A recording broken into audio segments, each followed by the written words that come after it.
Sky wave water and amusement park Kakkadampoyil Valamthode Malappuram. പരിസ്ഥിതി ദിനാഘോഷത്തിന്റെ ഭാഗമായി നിലമ്പൂരിൽ ആഘോഷ പരിപാടികൾ സംഘടിപ്പിച്ചു. കരിമ്പുഴ വനം ഗവേഷണ കേന്ദ്രത്തിൽ എരക്കോൽ തൈകൾ നട്ടുകൊണ്ടാണ് പരിസ്ഥിതി ദിനാഘോഷം സംഘടിപ്പിച്ചത്. വനം ഗവേഷണ കേന്ദ്രത്തിൽ എരക്കോൽ നട്ടുപിടിപ്പിക്കുന്നത് ഇത് ആദ്യമായിട്ടാണ്. ചടങ്ങിൽ KFRI scientist in charge doctor Mallikarjuna Swamy മുഖ്യ സന്ദേശം നൽകി. നിലമ്പൂർ പ്രസ് ക്ലബ്ബ് ഭാരവാഹികളായ സുരേഷ് മോഹൻ, തോമസ് കുട്ടി ചാലിയാർ, വിനീത് മയ്യന്താനി എന്നിവർ എരക്കോൽ തൈകൾ നട്ട് ഉദ്ഘാടനം നിർവഹിച്ചു. കരിമ്പുഴ ഗവൺമെന്റ് LP സ്കൂളിലെ കുട്ടികൾക്ക് നിലമ്പൂർ പ്രസ് ക്ലബിന്റെ നേതൃത്വത്തിൽ വൃക്ഷത്തൈകൾ നൽകി. സ്കൂൾ HM ഇൻചാർജ് ഫൂലൻ ദേവി, മറ്റ് അധ്യാപകർ എന്നിവർ പങ്കെടുത്തു. നിലമ്പൂർ ലിറ്റിൽ ഫ്ലവർ ഇംഗ്ലീഷ് സ്കൂളിൽ പരിസ്ഥിതി ദിനാഘോഷത്തിന്റെ ഭാഗമായി ലിറ്റിൽ ഫ്ലവർ സ്കൂളിലെ കുരുന്നുകൾ ഒരുക്കിയ ഹരിത സമ്മാനം വിദ്യാലയ അധികൃതർക്ക് കൈമാറി. School principal Polachan, vice principal father Jibin എന്നിവർ ചേർന്ന് ഏറ്റുവാങ്ങി. വനം വകുപ്പിന്റെ നേതൃത്വത്തിൽ പരിസ്ഥിതി ദിനാഘോഷവും മഴ നടത്തവും സംഘടിപ്പിച്ചു.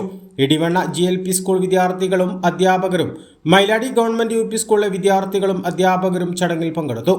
Edavanna range forest officer MN Shamnas പരിപാടി ഉദ്ഘാടനം ചെയ്തു. KSRTCയിൽ ഒരാഴ്ച നീണ്ടു നിൽക്കുന്ന പരിസ്ഥിതി ദിനാഘോഷ പരിപാടികൾക്ക് തുടക്കമായി.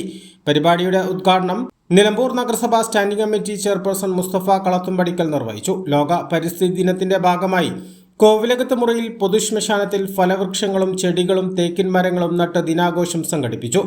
ഡിവിഷൻ കൗൺസിലർ കൂടിയായ മുനിസിപ്പൽ ചെയർപേഴ്സൺ പത്മിനി ഗോപിനാഥ് ഉദ്ഘാടനം ചെയ്തു. ചടങ്ങിൽ United Club vice president MK Balakrishnan, ശ്മശാന സംരക്ഷണ സമിതി അംഗങ്ങളായ PA വിജയകുമാർ, ഗിരീഷ് മൂളൂർ മഠത്തിൽ എന്നിവർ പങ്കെടുത്തു. A+ Vision, Nilambur.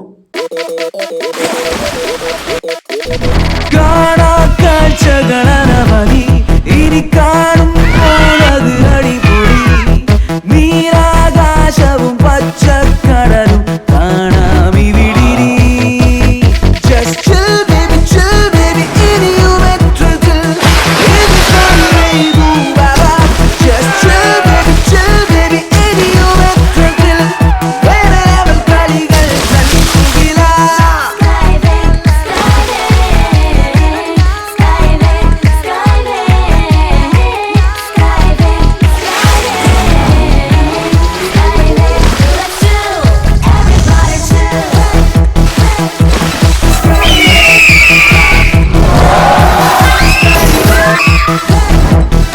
അതിരില്ലാത്ത ആഘോഷം, അളവില്ലാത്ത ആനന്ദം.